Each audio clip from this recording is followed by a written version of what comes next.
Hello, my name is Jürgen Resvig from Games Distillery with the second part of our Citadels video series. In the first part, I introduced the construction and economy components. Today, we're mainly going to deal with the construction of defenses, in particular, castle building. Have fun watching.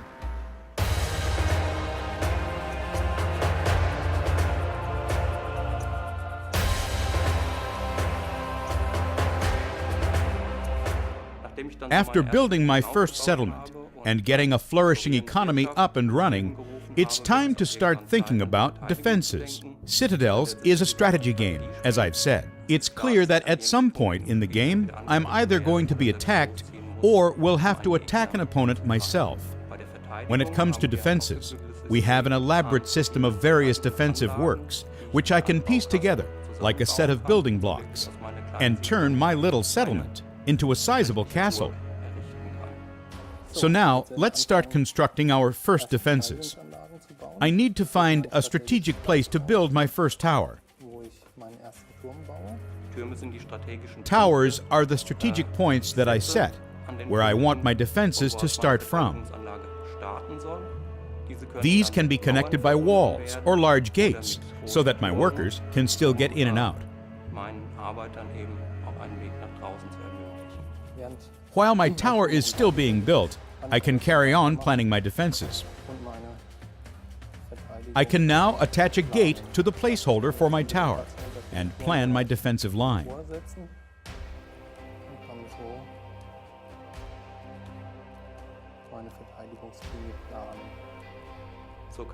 In this way, I can even build a defensive ring using walls, which can also be manned by units, or using outlying towers which automatically attack invaders.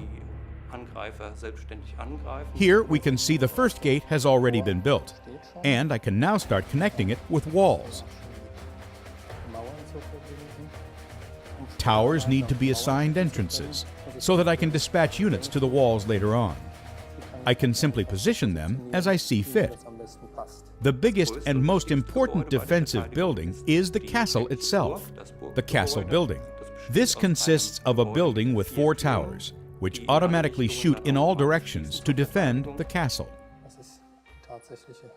This is the actual castle, the strongest defensive building in Citadels.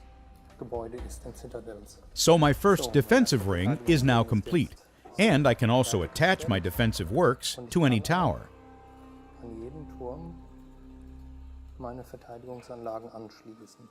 That means they behave like any normal tower.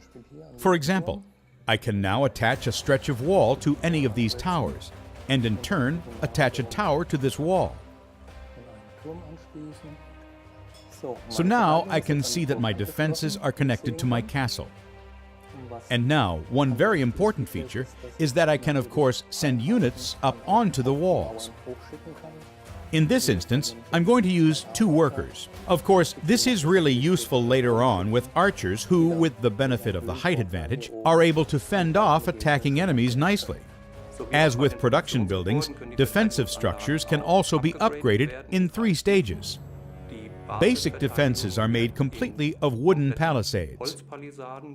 At level 2, it's a combination of wood and stone, and the highest level 3 has defenses made completely of stone. Another important aspect of my defenses is that I can build moats and spear walls in front of my walls.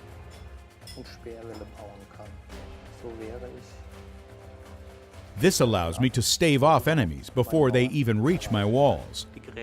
Moats are especially effective at holding off siege weaponry. This means that if the enemy tries to gain entry to my castle using heavy weaponry, I can stop them with the walls. The spear walls mainly hold off human soldiers, who cannot penetrate these walls.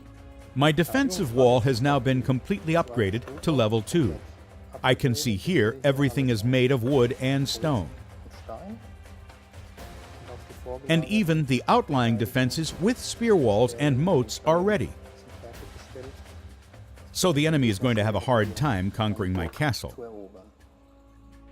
Additionally, I can equip towers with offensive weaponry. I can place a ballista or catapult on every tower, which then increases the attack range and also the amount of damage the tower can deal.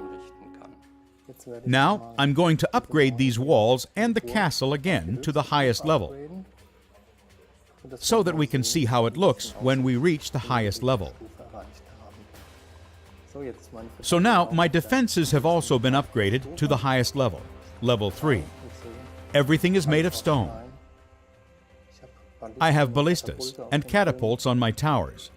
I have moats and spear walls outside my walls, and have created an almost impenetrable fortress. That was the second part of our Citadels video series, and you've now learned how to defend your settlement from enemy attacks. In the next part, we'll be going to war ourselves. I'll show you which units you can build, and we'll assemble an army to send into battle against the enemy.